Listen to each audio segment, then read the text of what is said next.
ओम नमः शिवाय जय माँ काली। नमस्कार प्रिय बंधु बान्धवीসকল সৰ্বপ্ৰথমে মোৰ জ্ঞানজ্যোতি চেনেলত আপোনালোকক স্বাগতম জনাইছোঁ। আজি এটা নতুন ভিডিঅ'তে মই আপোনালোকৰ ওচৰলৈ আহিছোঁ।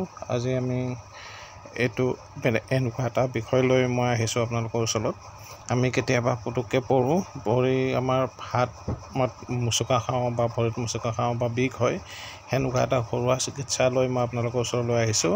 আজি মই এটা এনেকুৱা ধৰণৰ মন্ত্ৰ আপোনালোকক এই ভিডিঅ'টোৰ সৈতে জনাম, আৰু এই মন্ত্ৰটো কিদৰে প্ৰয়োগ কৰিব লাগে সেই কথাটো মই আপোনালোকক আজি এই ভিডিঅ'টোত কৈ দিম।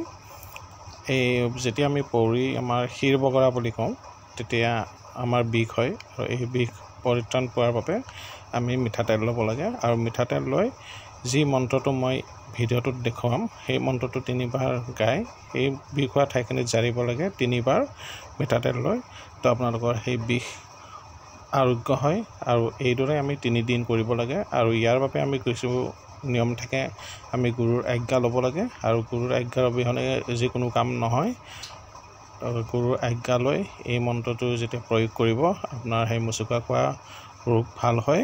আহক এই ভিডিঅ'টোত মই সেই মন্ত্ৰটো আপোনালোকক দেখুৱাই আছোঁ। আৰু যিসকলে মোৰ চেনেলটোত নতুনকৈ আহিছে তেওঁলোকে যাতে ছাবস্ক্ৰাইব কৰে, লাইক শ্বেয়াৰ কমেণ্ট কৰে, লগত ন'টিফিকেশ্যন বেলটো দবাই দিব, যাতে এনেকুৱা ধৰণৰ ভিডিঅ' মই আপোনালোকৰ ওচৰলৈ আনি থাকিব পাৰোঁ। আহক মই ভিডিঅ'টো আৰম্ভ কৰি এই মন্ত্ৰটো মই ভিডিঅ'ৰ আপোনাৰ ডিছপ্লেখনত দেখুৱাই আছোঁ।